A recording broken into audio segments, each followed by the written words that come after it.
of you in the 10th standard. Students, we are entering in 10th standard this year.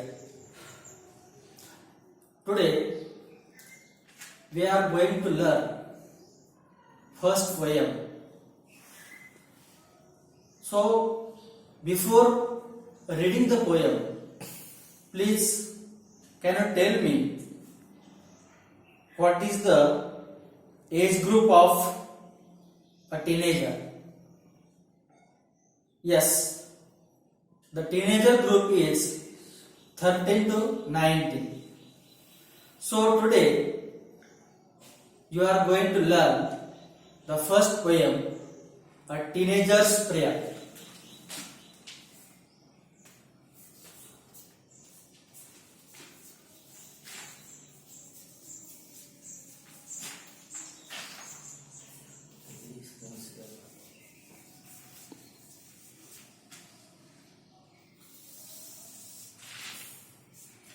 This poem is composed by J. Morse.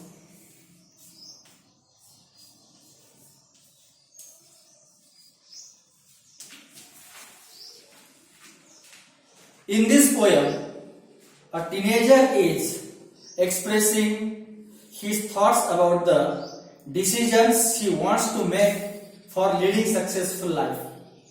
He prays to God to help him to lead the best life. Now, I am going to read the poem. You please listen carefully. Look in your books. A Teenager's Prayer. Each day brings new beginnings. Decisions I must make. I am the only one to choose that road that I will take. I can choose to take the road of life that leads to great success, or travel down the darkened road that leads to great distress. Please open my eyes, dear Lord, that I might clearly see. Help me stand for what is right. Bring out the best in me. Help, Lord, to just say no when temptation comes my way, that I might keep my body clean and fit for life each day. When my teenage years are over, I know that I will see that life is lived its very best with you walking next to me. So now listen again. Each day brings new beginnings. Decisions I must make. I am the only one to choose the road that I will take. It means that each day brings new beginnings along with it. So, at the beginning of each day, the poet must make his own decisions. I can choose to take the road of life that leads to great success, travel down the darkened road that leads to great distress. There are different paths lying before him, but to choose the road on which to travel is his responsibility. In this stanza, first line is I can choose to take the road of life. In this line, the figure of speech metaphor is used. And in the third line, or travel down the darkened road, the figure of speech alliteration is used.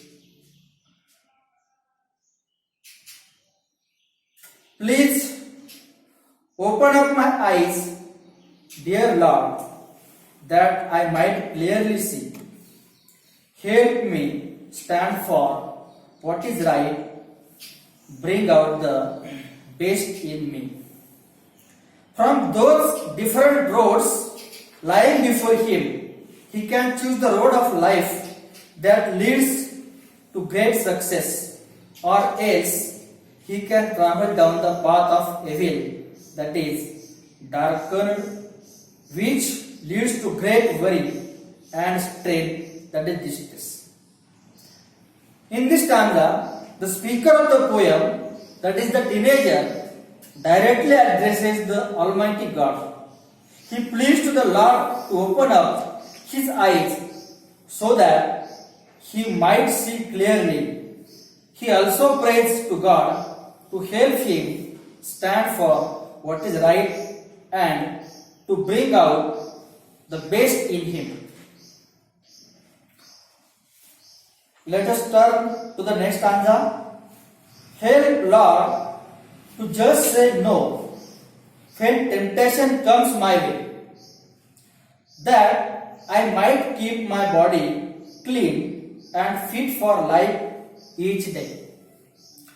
In this stanza, the speaker goes on to seek God's help to enable him to say no when he is faced with situations where he may overcome by a strong desire to do something bad or wrong. The speaker also prays for God's blessings so that he might keep his body clean and fit to face the challenges of life each day. Let us start with the last stanza. Where my teenage years are over, I know that I will see that life is lived its very best with you walking next to me. In the final stanza, the speaker concludes that by the time his or her teenage years are over, he or she will surely know the truth that the life lived very best is always the one which is lived under the constant guidance of Almighty God, that is, with you walking next to me. In this stanza, in the third line, the poet has used the figure of speech alliteration. Students, in the third stanza, in the first line, the figure of speech apostrophe is used. You might have heard the word apostrophe. Apostrophe is the punctuation mark also, but there is difference between the punctuation mark and the figure of speech. In poetry, very often there are lines in which the poet seems to talk directly to an absent person, an abstract idea or thing or object. Such a tactic or device used by the poet is the figure of speech apostrophe. Thank you very much.